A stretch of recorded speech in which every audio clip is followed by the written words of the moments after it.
आपको कैसा लग रहा है? आप टुक टुक में जा रहे हैं? मैं तो शुरू से टुक टुक में ही चलता रहा हूँ। बस ये तो मैं ड्राइवर नहीं बना। हेलो हैप्पीनेस, कैसे हो आप सब? होपफुली आप सब बहुत प्यार से होंगे और मैं भी अच्छी हूँ। उज्जैन में हम लोग का आज दूसरा दिन है। हम लोग नहा धो के रेडी हो गए बस बाहर जाने के लिए, बाबा के दर्शन के लिए। बाहर इतनी ठंड है कि मैंने तो बच्चों को बहुत ज्यादा ही कपड़ा पहना दिया। गुड्डू का तो हाथ ही नहीं दिख रहा, बेचारी हाथ ढूंढ रही है अपना, कहाँ चला गया। सब बच्चों को टोपा ओपा लगा दिया गया है। आज के इस वीडियो में आप लोगों से बातें करने वाली हूँ कि हम लोग उज्जैन महाकालेश्वर दर्शन के बाद और कहाँ कहाँ घूमे, कौन कौन से मंदिर गए थे। तो वीडियो बहुत ही इंटरेस्टिंग होने वाली है क्योंकि मैं बहुत ही इजी तरीके से आप लोगों को समझाने वाली हूँ कि आप अगर उज्जैन जा रहे हैं तो आप अपना प्लान कैसे बनाएं। आइए वीडियो को स्टार्ट करते हैं। ठंड इतनी ज्यादा थी कि मैंने भी साड़ी पे जैकेट डाल ही लिया, जब धूप निकलेगी तो फिर देखा जाएगा। मैंने इसको लाडू का टोपा लगा दिया तो ये गुस्सा हो रहा है कि मुझे इसको नहीं लगाना है। ये उज्जैन का कॉरिडोर एरिया है, यहाँ पे बहुत सारी जगह पे बैठने के लिए बना हुआ है। तो बच्चे यहाँ पे थोड़ा देर बैठ रहे हैं, बातें कर रहे हैं, खेल रहे हैं, सब मस्ती कर रहे हैं और हम लोग अपना फोटो सेशन में लगे हुए हैं। अगर आप उज्जैन घूमने का प्लान करें तो मिनिमम 3 दिन तो रख ही लो, क्योंकि 2 दिन तो आपको उज्जैन घूमने में लग जाएगा और 1 दिन आप ओमकारेश्वर के लिए रख लो। ये उज्जैन मंदिर के कॉरिडोर एरिया है। यहाँ पे ना बहुत प्यारी प्यारी शिव जी की बहुत कलाओं वाली मूर्तियां बनी हुई है, तो हम लोग उसको एक्सप्लोर कर रहे थे। अब हम लोग टुक टुक लेने जा रहे हैं क्योंकि हमने उज्जैन पहले से नहीं घुमा है और टुक टुक वालों को सब पता होता है सारे रास्ते से हम टुक टुक ले रहे हैं। बस ये तो मैं ड्राइवर नहीं बना टुक टुक का, इसलिए बहुत अच्छी फीलिंग आ रही, ठंडी ठंडी हवा और साथ में मेरी जीवन संगिनी है। ओ भाई देखते मुस्कुरा गया। गरिमा इतना मजा वहां पे आ रही है। तो आपको कैसा लग रहा है टुक टुक में जाके? बहुत प्यारा। हाँ, बेटे के साथ बहुत प्यारा लग रहा है। वाइफ के साथ भी प्यारा लग रहा है। लाडू प्यारा भी लग रहा है। लाडू कामनी। और हमको तो बहुत अच्छा लग रहा है क्योंकि हमको इतनी उल्टी होती है ना, तो हमको तो यही अच्छा लग रहा है ना गरिमा?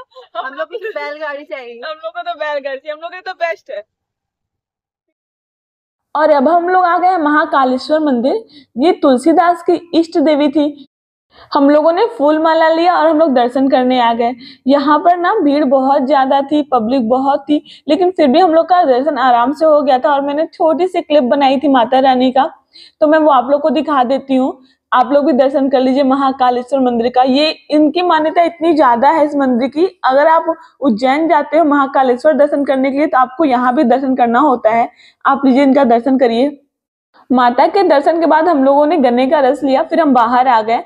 अब हम लोग काल भैरव आ गए और यहाँ पे बाबा के दर्शन करेंगे। ये भी शिव जी का ही रूप है और यहाँ पे ना वाइन चढ़ती है। सारी शॉप जो है वाइन की है। यहाँ पे ड्रिंक चढ़ता है बाबा को प्रसाद के रूप में, वो आपको वापस भी करेंगे।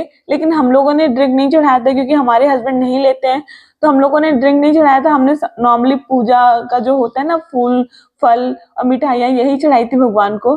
और ये लाइन बहुत लंबी थी, यहाँ पे बहुत ज्यादा ही भीड़ थी। दोनों ही साइड भीड़ थी। हम लोगों को थोड़ा शाम हो गया था, तो मैं तो कहूंगी कि आप माता रानी के दर्शन करने से पहले यहाँ पे दर्शन कर लीजिए। मंदिर में भीड़ बहुत ज्यादा थी, सब लोग अपनी लाइन से चल रहे थे और अब मंदिर दिखने लगा है। यहाँ पे बहुत इमली का पेड़ था, तो मैंने अपनी फ्रेंड को दिखाया, देखो कितनी सारी इमली दिख रही है। और बाबा का मंदिर भी अब दिखने लगा था। अब हमें इसी रास्ते से जाना था, लेकिन भीड़ बहुत ज्यादा थी। बहुत ही धीरे धीरे सब लोग आगे बढ़ रहे थे। उज्जैन में हम लोग अपनी गाड़ी से गए थे, लेकिन जो हमने लोकल घूमना शुरू किया था वो हमने टुक टुक ले लिया था। ई रिक्शा, मतलब मैं तो टुक टुक बोलती हूँ, और उससे ही हमने घूमा था। अपनी गाड़ी से घूम सकते थे, लेकिन उसमें प्रॉब्लम ये होती ना कि हमें रास्ते तो पते नहीं होते हैं, हमें किस साइड कैसे जाना है, तो फिर उसमें गूगल सर्च या लोगों से पूछने में बहुत टाइम चला जाता है, फिर इधर उधर भटकने लगते हैं हम लोग। तो हमने सोचा टुक टुक कर लेते हैं, वो पूरे दिन में हमें अच्छे से घुमा देंगे। तो वो टुक टुक वाले भैया ने हमें टोटल 4 जगह घुमाया था, 4 मंदिर गए थे हम लोग। अब हमें मंदिर अच्छे से दिखने लगा था। ये रहा श्री काल भैरव मंदिर। ऐसी मान्यता है कि जब हम लोग महाकालेश्वर मंदिर में दर्शन कर लेते हैं, उनके बाद श्री काल भैरव मंदिर के दर्शन करना अनिवार्य होता है, नहीं तो आपका जो दर्शन है वो संपूर्ण नहीं माना जाएगा, वो पूरा नहीं होता है। तो हम लोगों ने तो बाबा के दर्शन कर लिए थे। आप भी कभी जाइए तो जरूर दर्शन करिए। मंदिर तो बहुत ही प्यारा है। वीडियो बनाना अलाउड नहीं है, लेकिन मैंने एक छोटी सी क्लिप बनाई थी। मैंने पूछा भी कि आप लोग क्यों नहीं अलाउ करते, तो बोलते भीड़ बहुत बढ़ जाती है, पब्लिक सिर्फ फोटो और वीडियो में ही लग जाती है, तो हम लोग इस चीज को अवॉइड करते हैं।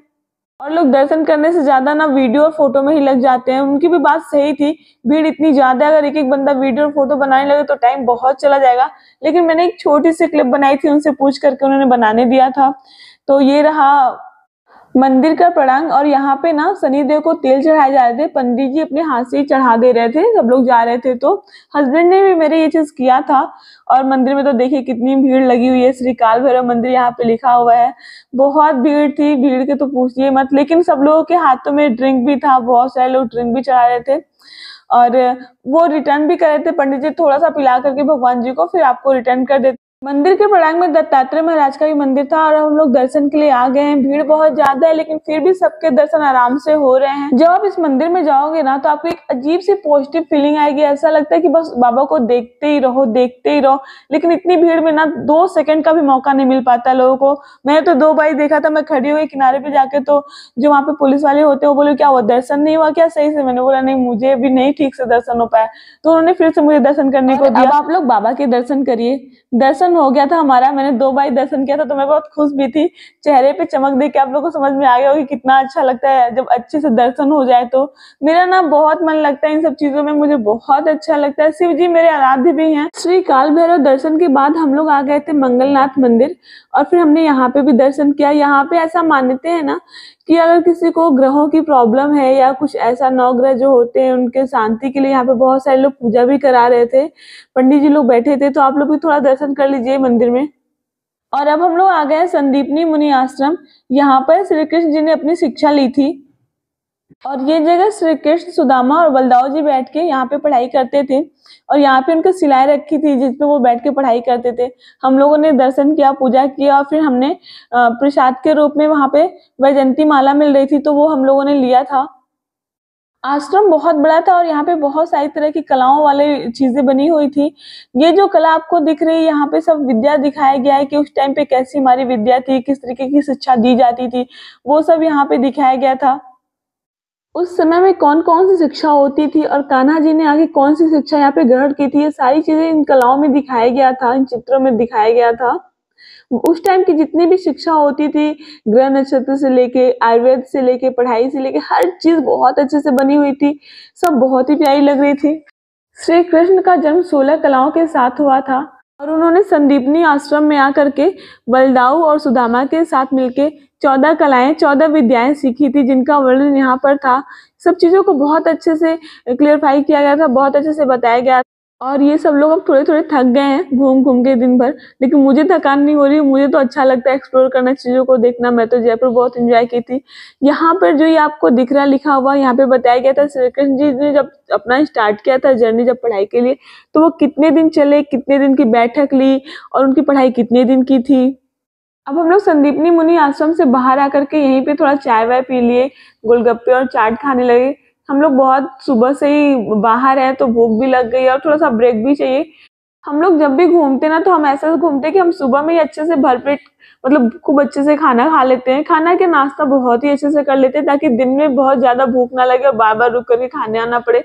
फिर दिन में हम लोग क्या लिक्विड लेते रहते हैं, छाछ, लस्सी, ऐसा कुछ जूस वगैरह लेकर के अपना कर लेते हैं। फिर रात में हम लोग फिर से हैवी खाना खा लेते हैं। और फिर हम लोग आ गए एक पेड़े की दुकान पे। यहाँ पे मिठाई की दुकान पे बहुत अच्छी लस्सी और ये सब मिलता है, बड़ा फेमस था। लोगों ने बताया था कि आप ट्राई जरूर करना वहां जा रहे हो तो। जो हमसे पहले आके गए थे यहाँ पे महाकालेश्वर में, तो हम लोगों ने सबने लस्सी वस्सी ली। फिर हम रूम में आ गए और थोड़ा देर फ्रेश होके हम लोग को फिर बाबा के दर्शन करने जाना। आरती लेंगे हम लोग रात की, शयन आरती। श्री कृष्ण मिष्ठान भंडार नाम था शॉप का और हमने वहां से पेड़े, रसमलाई, लड्डू और 2 एक तरह की और मिठाइयाँ ली थी। टेस्ट सबका बहुत अच्छा है, तो आप लोग भी जाइए तो ट्राई जरूर करिए। हम लोग मंदिर के अंदर आ गए और शिव जी की आरती होने वाली है। अभी रात के 10:30 बज रहे हैं, 10:45 तक की आरती है। अभी बाबा का श्रृंगार चल रहा है। भीड़ बहुत ज्यादा है, पूरा रो भर चुका है। नंदी हॉल, बैरिकेड हॉल सब भर चुका है। कहीं पे भी कोई जगह नहीं मिल रही है लोगों को बैठने के लिए। पहले हम लोगों ने सोचा कि हम लोग वीआईपी दर्शन करेंगे, गर्भगृह में जाएंगे, लेकिन लास्ट अगस्त से ये बंद हो गया। अभी गर्भगृह में जाने को नहीं मिल रहा है। और अगर आप वीआईपी दर्शन लेते हैं तो आपको रो में नहीं लगना पड़ेगा, आपको नॉर्मली दर्शन मिल जाएगा। अब बाबा की आरती स्टार्ट होने वाली है जो कि बहुत ही अलौकिक आरती, तो आप लोग भी देखिए, सुनिए।